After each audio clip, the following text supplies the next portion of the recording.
let's start here. So we are with Gary Gold, who is a legendary Los No, Angeles, can I correct you? California. Yes, you can. Yeah, I don't like to be called a legend. Call me an icon. I'm An cool with icon. icon. Yeah.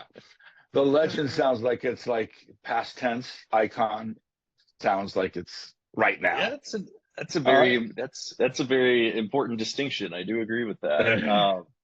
But Gary's a real estate broker, speaker, now founder of Forward One, a platform dedicated to helping professionals stay relevant and future proof in a fast changing industry. I'm sure a lot of folks will know you from your incredible career highlights, and that's, obviously including selling the Playboy Mansion and multiple homes that, rank among, again, let's throw the word out, iconic in the LA history. But Now the houses can be legendary.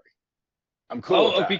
because they're not actual people. They can be They in can a be, and they're 100 years old, some of them, and I don't care what you think about those. That's fair. Yeah, just don't put me in the past tense, man. Right, Um, exactly. that's funny. Well, so I know you've been doing this for over 40 years. So I you'd have. mentioned starting as a teenager and then ultimately, becoming one of the most recognized luxury brokers in the country. Looking back, what stands out about those early days and, how they shaped the way you think about success today? Well, when I first got in the business, I didn't want to be in the business. I was 17, I was in high school, and I just needed a car. I tried to paint my car. Uh, Pro tip, Jews, if you're Jewish, don't try to paint your own car. It's just not in our DNA. And I destroyed the car. And My brother had been in real estate for 3 or 4 years, and he was doing pretty well. And he said, "Come work for me, and I'll buy you a car." So that's how I got into real estate. My brother was 21. This is like in the late 70s, 77. It was a really interesting time. In 1970, in the 4 years preceding that, the amount of agents quadrupled. It went from like, uh, it went up to 130. What was the number? It was, but I think it was 130 to 570. That was what, something like that. 130 Wow. to or 170 to 530. That was it. So 170,000 agents in 1973, 530,000 agents in 1977. This was not an elite group of people. I mean, everyone was getting into real estate. The market was hot, but you needed the only skills you needed in 1977 to get into real estate was you had to get a license, you had to have no special skills and no better options, and then you get in real estate. And a lot of people were part-time, older, so it was a very unsophisticated business. So you could get into real estate. I mean, today, to be a solid agent, you need to be part of or yourself an expert in so many things. I mean, or at least really competent in so many things. And back then, you purchase agreements were one page. No, were Yeah. 2 pages. Listing agreements were one page. There were no disclosures at all. And buyer beware. That was 2 words. Buyer beware. So I got in the business then, and I had no skills myself. I was 17, and he said, "I want you to do my marketing." For day one, he goes, "I want you to do my marketing." And I went, "Okay, what do you want? I'll go to the market now." And he goes, "No, I want you to promote me. And he goes, I want more open house signs, and I want to make them bigger, and I want them to be cooler. And my for sale signs, I want them to be bigger and cooler. They look like everyone else's. Uh, I want to make some postcards, and I want to get some promotional items that, like, kitchen magnets or something like that." That was the extent of marketing back then. Um, but he was young, and he was good looking, and he was smart, and just on the surface he looked different than everyone else in real estate. So, and he said, "Here's a checkbook, go do it." And he says, "Don't ask me any questions. I don't know any more than you do. I just told you what I know."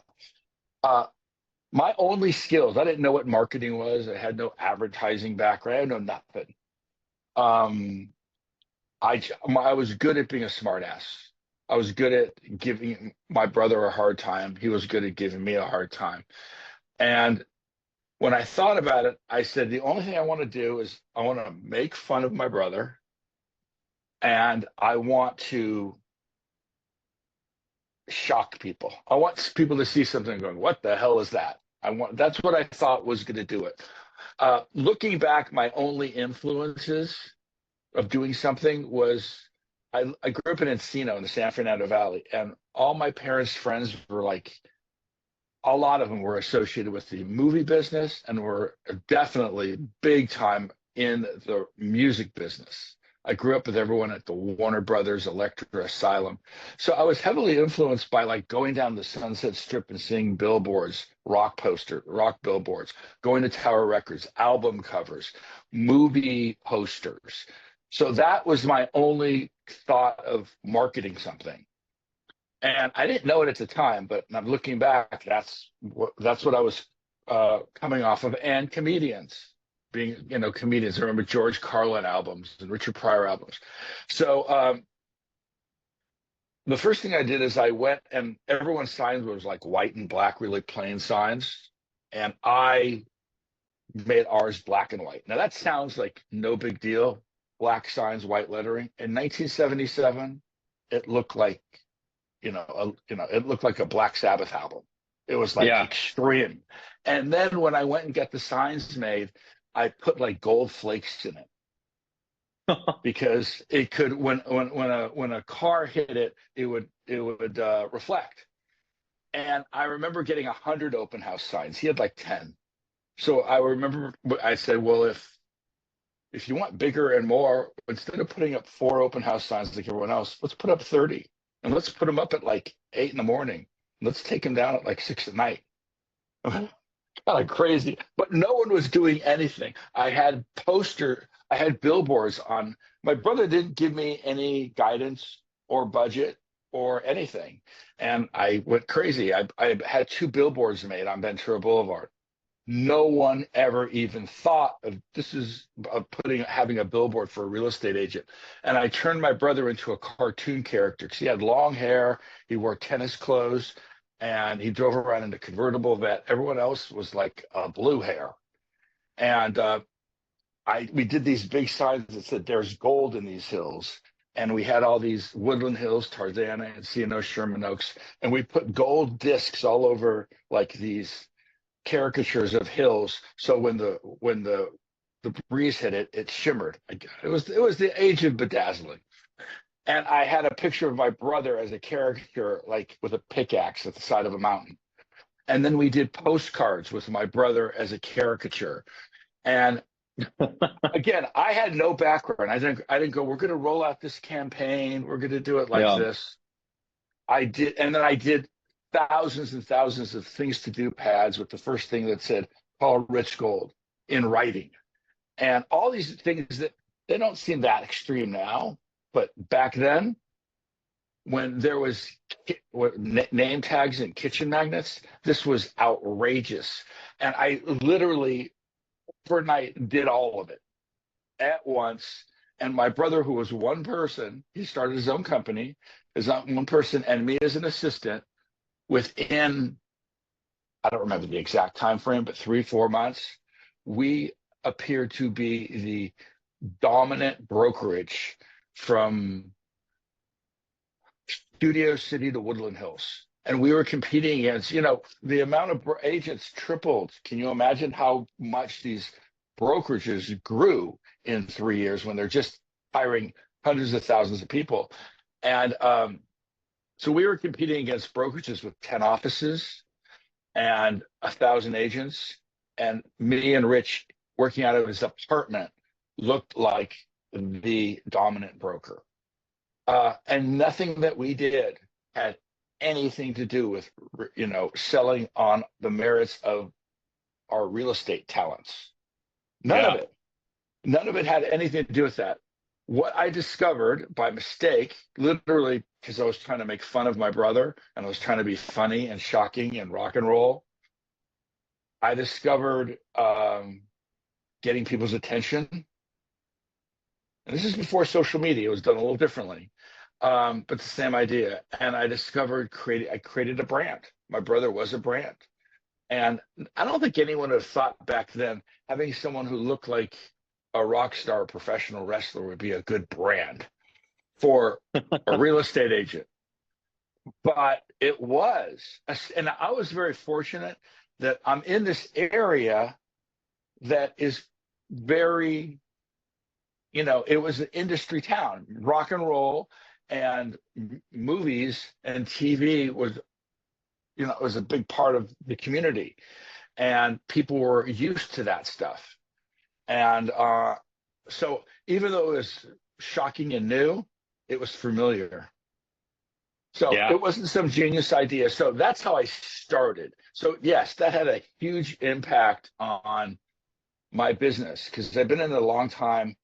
And the only thing that's kept me interested in is the fact that it wasn't until probably another 25 years when things got really interesting. I don't remember things. I think, yeah, it started getting really interesting when I could use all those things on a bigger level and there was more available. I mean, back then I was doing postcards and signs and notepads but when the internet became a thing and you could start marketing, an individual could start marketing like a big company, that's when I really was able to do something super interesting, in my opinion, even though what I started out doing was actually, in retrospect, pretty good. Yeah, man, you talk about just what a way to break into that world, even through just kind of throwing darts at dartboard and seeing what sticks, and all of a sudden it's like, oh, well, we got some momentum from this. I wasn't expecting this. And like, it seems like you kind of just saw, kind of stumbled into it more than anything, Yes, which but is it's incredible. interesting. There's a podcast I listen to a lot called the Founders Podcast. Yep. You know what it is? David Yeah. Senra. And Hmm. what, just for people who don't know, that's a great podcast. David Sender had a goal in life. Anyone who's like hyper focused on what they want to do and have this vision, those are the people that really stand out. And his goal in life was, I want to read 1,000 biographies of the greatest founders of all time. And then he threw in also people you wouldn't think of as founders, but thought leaders, you know, clothing designers, just people who just were, but I guess they were entrepreneurs in one way or another. Even if you were Winston Churchill, you're still an entrepreneur kind in some way. You're building things. And then he reads the biographies, takes crazy notes, and then does a podcast on that biography. And not only the best takeaways and passages from that book, but also how this person relates to all the other founders. I mean, when you like study Steve Jobs, and he talks about how he was so influenced by Edwin Land, the guy who started Polaroid. Hmm. And starting to connect the dots, how all these people are related and they're following, there, because most of these people who are these great founders studied other great founders. Like, Steve Jobs is famous for being for his having his presentations. He thinks that's more valuable than any marketing when they do these great presentations and reveals, and he does it great. He got that completely from Edwin Land. Can you imagine before the Polaroid camera existed, he has a press conference and he was around and he was known because he created polarized lenses. So he's invented a lot of things, but he invents the Polaroid instant camera. And what he does is he has a press conference and no one there knows what that is. Just imagine you're seeing something you don't know this exists. And he basically gets this giant image. He takes a Polaroid, he takes an image right there, but the actual Polaroid picture is large, and he puts it on stage. It's like 12 by 12 or something, and everyone there watches that image appear in their very eyes. It was like magic. And I think that had a Yeah. huge influence on Steve Jobs. I don't know why I got into that. So the point I was making is time after time after time after time, I've been listening to these great founders, the most successful people of all time. And most of them, or a good portion of them, were successful because they didn't know what the hell they were doing. Yeah. They knew what they wanted to do, but they didn't know that things couldn't be done, and they did them as a result. They weren't like, and you hear time and time again, they don't like to hire experts because, listen, we don't like to hire experts. Experts will tell you what can't be done. So I guess I had a little bit of that thought process where mine was just, I guess I might have been lazy or just inexperienced, and I just did what I knew how to do, and it kind of fit. But if you think now, I mean, humor, getting people's attention, brand, that's all very common stuff. For real estate, it was not common back then. Yeah. Uh, I completely agree. I mean, you didn't have the internet, you didn't have all of these digital ways of communicating. I mean, you know, it's vastly different today, yeah. for better or worse. I think in a lot of ways better, but it also makes, you know, it brings on more challenges as well.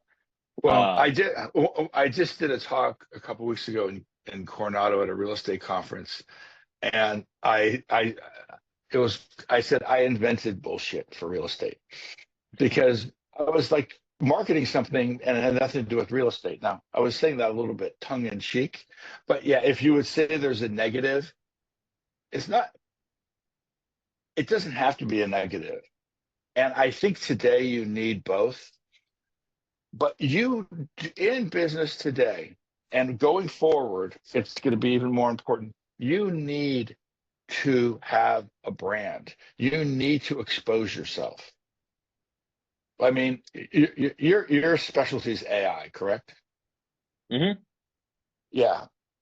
What appears to be coming down the pike, a lot of people are already doing it now, is instead of searching before in the telephone directory or a referral from of a person, you'd go on Google and start searching, and you end up finding some people to do some type of work for you.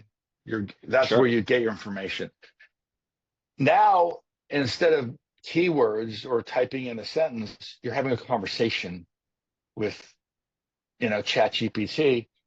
And if you, and this is really down the pike, I mean, to a certain extent, I think it's already here.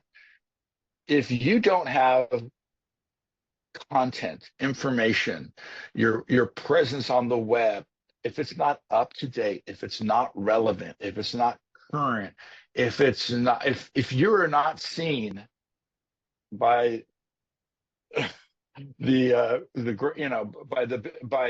by these artificial intelligence programs, you could probably explain this a little bit better than me. But if you need to be seen as an expert, as the person to go to, or you literally could be invisible. Hmm. Very So true. yeah, so there'll be always other ways to be successful. It's not the only way, but um, the amount of people that they find their real estate agent as referred from someone else, like a referral, it's gone down tremendously. It used to be like 2/3 of people would hear about an agent through a referral, and that's been cut in half. The Yeah. internet and now, these AI programs are really the way people are going to find a lot of people. Or what, like today, even if they meet me, they go check me. Now it's on my website and my internet. Down the road, it's going to be, hey, I call ChatGPT G. You got a British Yeah. accent, so I go, hey G, tell me a little bit about Gary Gold. Is he, a qualified person to work on my property? Do you have any other suggestions? You're gonna get an answer, and it feels very natural too. So that's going to be the norm. I mean, we've seen this in sci-fi 20 years ago, Yeah. That's just going to be the norm, and it can't be ignored. And fortunately, it's really early in the game, but playing catch up for this is not going to be fun. Yeah. It won't be fun. And, I always, 5 years from now, AI is going to be incorporated in every business. And if it's not, then you're going to be left behind. And if it's not just in the business, it's in your brand, it's in your content creation, all of these things that can help to not only like get the broader word out about who you are as a person, but also to your point, like people can check in on how relevant is this person? How much do I trust this person without even meeting this person? You're going to have so many different avenues that, it's not just helping in terms of like processes and business, but it's also helping to kind of differentiate the players from the non-players. Yeah, And, that's kind of it's going to be this. We're in an age where, obviously the internet was big coming into that, and it took a little while for some people to adopt that. But then if you didn't use the internet, you were left behind. But AI, even more than that, it's changing everything, and yeah, it's going to be something. Oof, yeah. yeah. Well, it's already happening to us. We've been using the internet for the same purpose, and it's just becoming more and more significant. Um, but the way AI is evolving, it's just so much easier to do it there, and you get such better information, and you don't have to research. You just ask questions, and it develops, and you get these pretty detailed answers. And you don't get to choose the answer. It's like it would be you're not going to be able to fool these AI programs with marketing, No. but you will be able to influence them with content. Yep. I think Good point. organic content and what you do, like this, a simple thing is um, if you on the internet, like real estate agents will have their name and their contact information in 100 different places on the internet, whether they know it or not, unless if you're somewhat active. You're going to be on Zillow, you're going to be on Trulia, you're going to be on Realtor, you're going to be on your website, you're going to be on Google, you're going to be on 100 different places. If it's not all consistent, that's a ding. If they look at your photography or their website, and they'll be able to analyze this thing hasn't been touched or for a while, and stuff's outdated, I don't think that that's going to work to your benefit. If you're No. bright, spiny, new, and happening, and relevant and current, up to the moment, I don't know what all the measurements will be, but probably your social media presence will play a role. The content you create plays a role. The business you do plays a role. What people say about you plays a role. All those things are going to play a role. And that is necessary to be really, it's almost like it's like a business hygiene. You need to have that shit together, or you're going to become people who do have their stuff together. If no one had their thing together, it would be a level playing field. But people are already jumping on it, and it's still early. But if you don't have that act together, it's going to be a massive disadvantage. It is. It is going to be a massive disadvantage. And right now, it seems like there's, to your point, like a gap between those who are early adopters of it and those who, use maybe some of it, but don't use it to the extent that others use it. But I feel like that gap is going to get, it's either going to get more condensed where people are using it more, or it's going to get wider.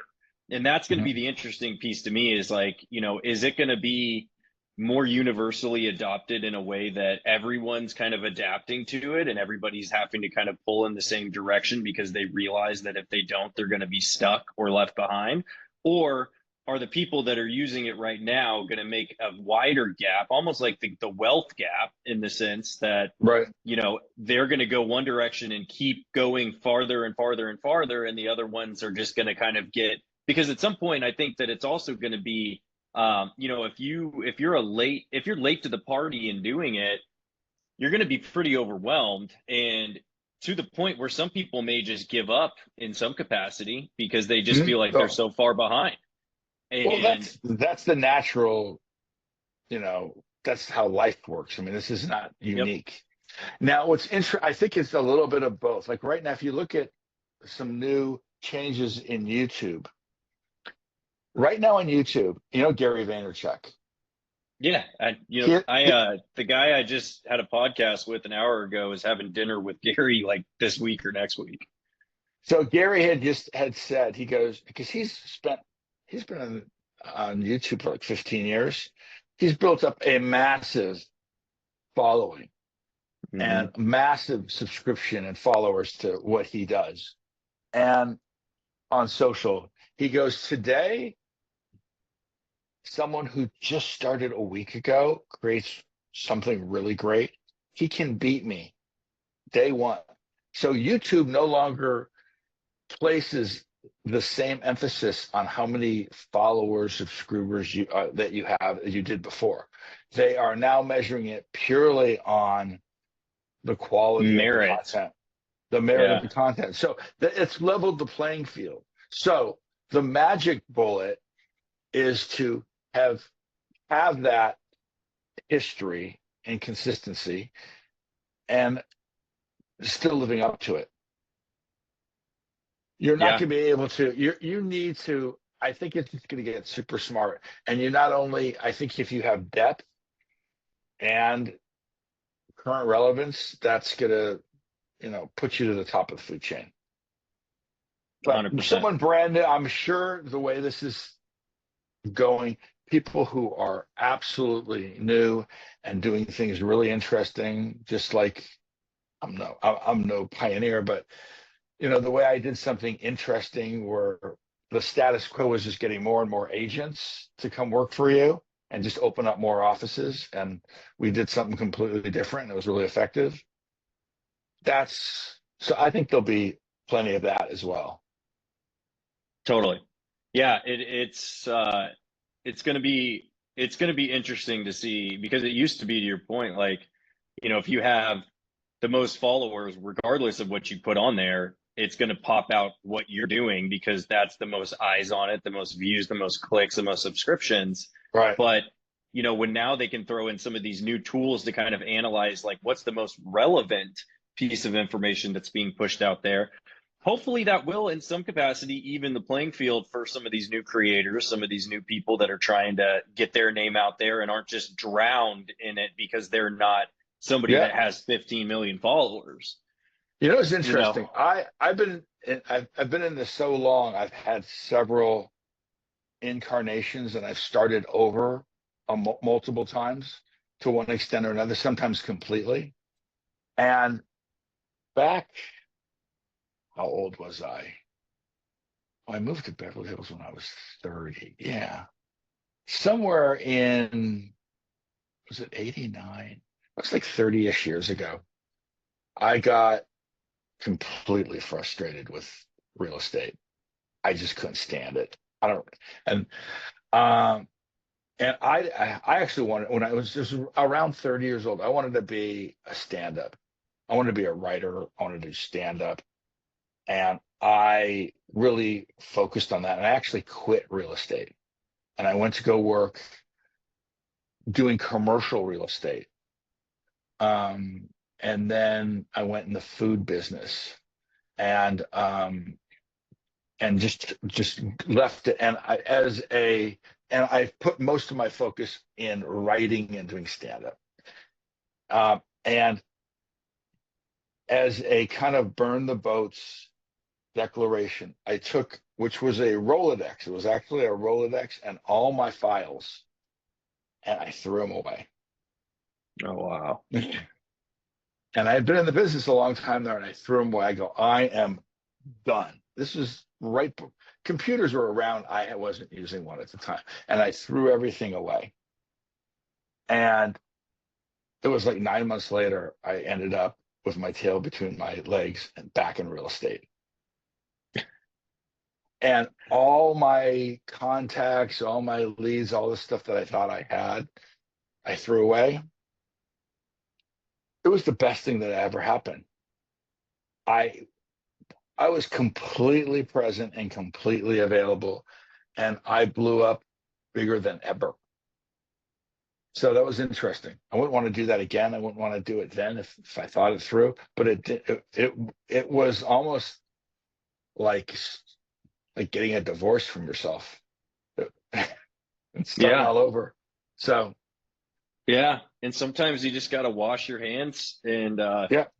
you know, take a little bit of a Well, step back to take 3 steps forward kind of thing. in my case, I've had that happen for me, and it's always I'm my biggest successes have always been born out of my biggest failures, and I've had some good ones. I've been sober 40 years. That was interesting. I mean, yeah, 40 years ago, I was in a lock ward with I mean, the doors were locked from the outside for like 12 days. That's how bad it got. And look, I'm here today. So, Look at you. uh, Yeah, you are. but I, right out of that, that's, I had lost, I owned my own company in my early 20s. I lost it when from my drug addiction. I had to give it to my partner, and I had to go work for him. And I started over and, burned through a lot of money. And I was like diagnosed with being like crazy, which I wasn't. I just took too many drugs. And I started all over, and it was like a zenith rising from the ashes. It was incredible. So I've had a few things like that happen over my career, where not that's the most dramatic, obviously. Um, but sometimes getting your ass kicked, it can be an incredible opportunity. Don't yes, it can. discount being extremely successful and having a huge win. I think it's a better opportunity if, especially if you once got your ass kicked. The combination of you've been in the toilet, now you have this incredible win. Leverage that and just keep on going, and don't forget the thing that happened before. That's probably Yeah. the golden ticket. And that's, don't keep on going, I think is a big point there. I've also, I am 2 years sober. So I have been in similar, where that door's been kicked in and my teeth got kicked in and I had to, either fall down and not get up or pick myself up again. And I've had to do that a lot of times. Um, but I think it's a good, when your back's against the wall, that's sometimes when people do their best, and it kind of, where you can put up or shut up in those situations. And, Well, you're very you know, open-minded. When you're humbled, you're open-minded. yep. When you're El Jefe, you're on top of the world, you're not as open-minded. Or Yeah. that can be the tendency. There's people who remain open-minded, and it's a great quality, but ego can get in your way. I always, Yeah. I knew if I would have started stand-up and writing and doing all that when I was young, I think I would have been successful at it. I could have been someone like on Saturday Night Live or something. But in retrospect, I probably would have died. Yeah. When my family came to intervene, and if I was like a celebrity, I wouldn't let them through the front door. I'd tell them No, to go away. no, you're hanging out with Belushi and those, Exactly. those I guys. would have exactly that. I was like John Belushi. That's exactly what I was. I was just overweight and doing a lot of drugs. So, um, fortunately, it was for a very short run. But um, yeah, I think you get creative when the slate is clean and your options are limited. Most of the great food that we revel in were made by peasants. trying to take what they had and make it taste good. So it's a similar thing. It is a similar thing. It absolutely is a similar thing. You know, it's no, that's definitely interesting. I do want to, you know, and I would be, you know, remiss if we didn't chat a little bit about Forward One. Yes. So, you know, I know obviously just from what I've understood is, you know, you guys are committed to finding the right ideal buyers for, you know, the sellers' homes, getting the clients into their dream homes, you know, and just helping families build that financial security through smarter decisions in real estate. Right. Um, I'm Well, curious. go No, ahead. go ahead. No, yeah, Our goal is you. to empower agents to do their best work. Yep. Uh, Agents have done almost, I would say, all of the breakthroughs in real estate since I've been in the business have been agents figuring things out for themselves, because brokerages, for the most part, didn't. They weren't the ones innovating and growing. It was individual agents innovating and growing, which is great, and it's gotten us who we are today, but it's not efficient. I think if you're going to go work for a brokerage, you should work for a brokerage that brings something to the party. I mean, legitimately brings something to the party. I came from a company that, in their own way, brought something big to the party. So I was influenced. I had my own company, but then when I went to go work, I was the first agent at a company called Hilton and Highland, which over the 30-year period that it was around, I mean, it looks like it's about to fall apart, that was obvious. But for the period of time I was there, it became the biggest brokerage, the most successful single brokerage in the world. We had one small office with 100 agents, and we did 4 billion a year. This is a Wow. this is 4 years ago, and that is unheard of. One office, we just killed it, and we dominated in the high end. And they brought this singular purpose to the table, where they fell short, and they didn't fall short then, but they didn't evolve quick enough. Is agents, as I said, we have to wear so many hats being an agent today. We need to be an expert in so many things. And I think that there is a lot of things that should be taken off the table for agents to have to think about. And where all the money is made is agents communicating with their database. That's where all the and our entire premise is to take all the indigestion, all the pain points that agents have, and do it better and more efficient and more automated than they're doing now, and literally teeing them up for more opportunities so they can just focus on business. We deal with so much bullshit as agents. We're pulled in so many directions and end up spending the vast majority of our day dealing with 25, 50, $100 an hour work, when we can do $1,000 an hour work, which Hmm. is, working with buyers and sellers and making deals happen and keeping deals in escrow, and, working on our listings. And there's so many things that just, not only do they not need to be done by an agent, we're not the best person to do it. You're not doing Right. your client any favor uh, setting up the open house.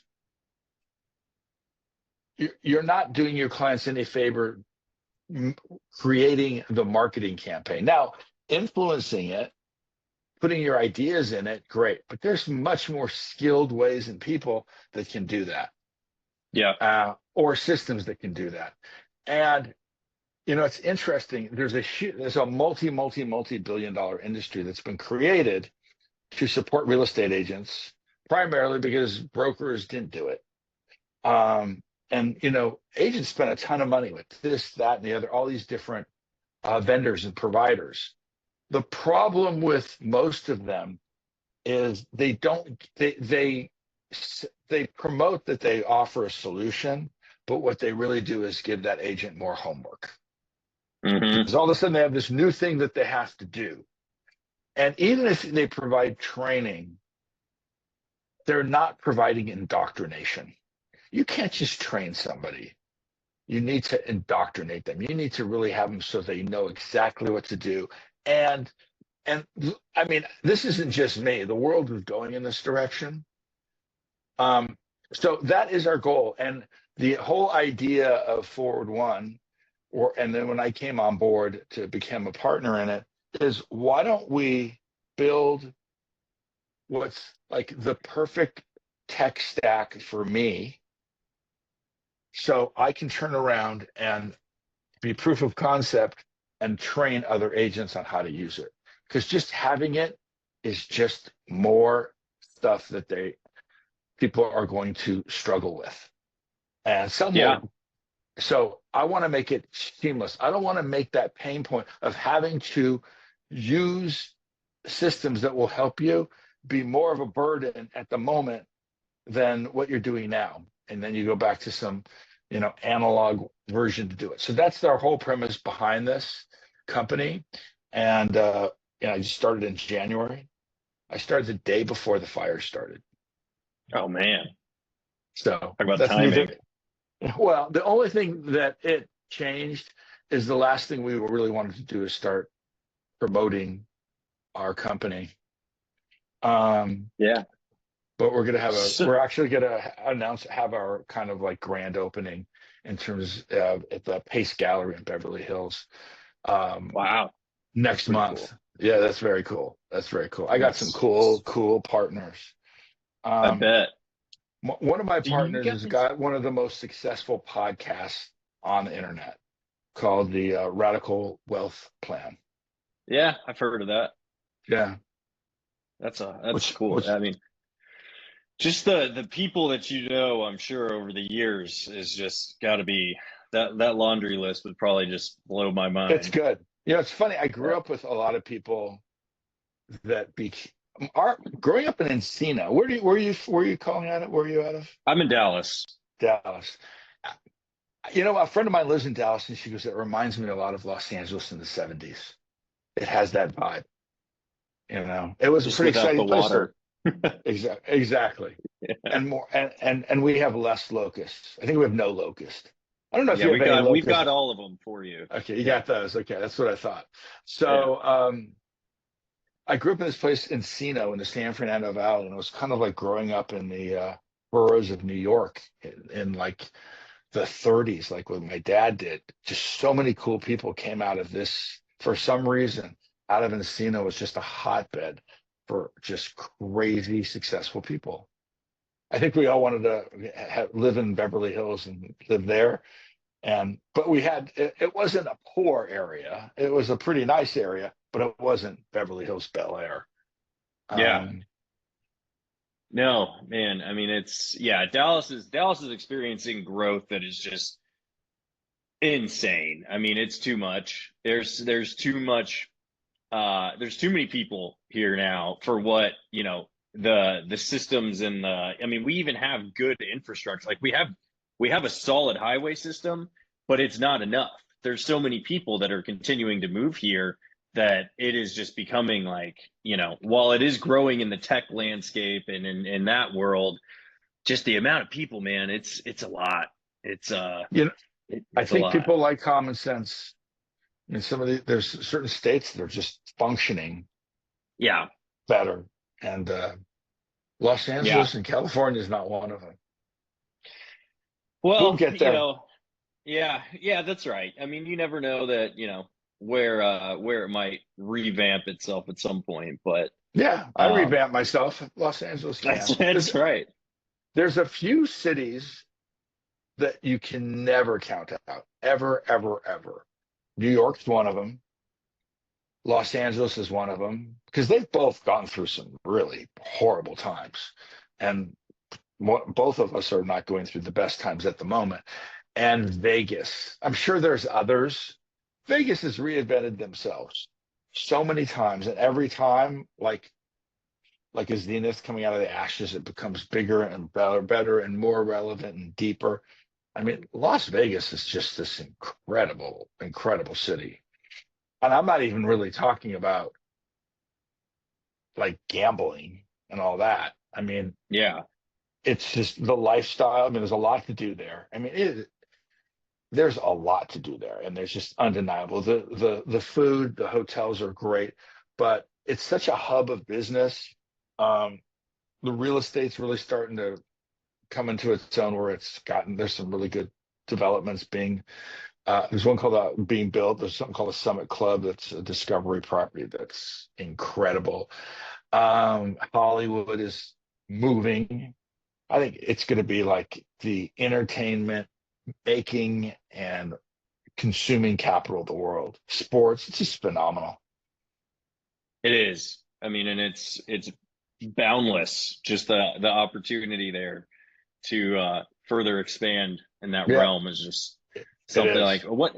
One thing I'll to wrap up here, Gary, and I know you're a busy guy, but I am curious.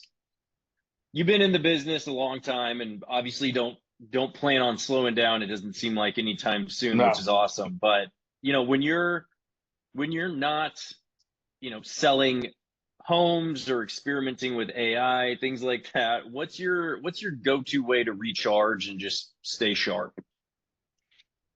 I the things I love to do that literally it's like magic to me is when I take a hike, my mind just, oh my God, it just blows up. I just get these crazy, that's where I get that's where I get to process everything and not consciously. It just starts. Sometimes I'll have a conversation with myself. So I love hiking, cycling does the same thing for me. Stand-up paddleboarding does the same thing for me.